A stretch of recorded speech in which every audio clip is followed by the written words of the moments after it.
မျက်စိကန်းတဲ့သူကိုမြင်စေတဲ့အကြောင်းနားထောင်ကြရအောင်။တနေ့မှာရှင်ယေရှုဟာ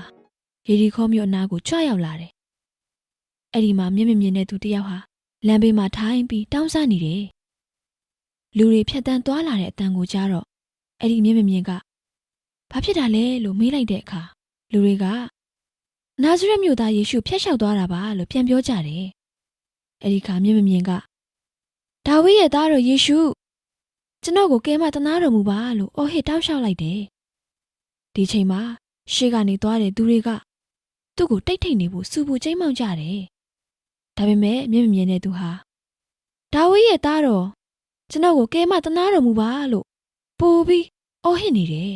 ။အဲ့ဒီခါအရှင်ယေရှုဟာလမ်းသွားရင်းကနေရက်လိုက်ပြီးသူ့ကိုငါစီခေါ်ခဲ့လို့မိန့်တော်မူလိုက်တယ်။အဲ့ဒီမျက်မမြင်ဟာကိုတော့အနာရောက်တဲ့အခါကိုတော့ကတင့်ကိုဘာလုပ်ပေးစီချင်တာလဲလို့မေးလိုက်တော့မျက်မမြင်ကလည်းအရှင်ဖေဟာကျွန်တော်မျက်စိကိုမြင်အောင်လုပ်ပေးပါလို့ရှောက်တင်လိုက်တယ်။အဲ့ဒီခါရှင်ယေရှုကမျက်စိပြန်မြင်စေတင့်ရဲ့ယုံကြည်ခြင်းဟာတင့်ကိုကယ်တင်ပြီလို့မိန့်တော်မူလိုက်တယ်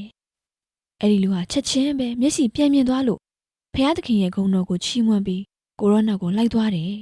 ။လူတွေကအဲ့ဒါကိုမြင်တဲ့အခါအံ့ဩပြီးဘုရားသခင်ကိုချီးမွမ်းကြတယ်။ဒါကတော့ရှင်လုကာအခန်း18အပိုက်ငယ်35မှ43မှာပါတဲ့ကျမ်းစကားဖြစ်ပါတယ်။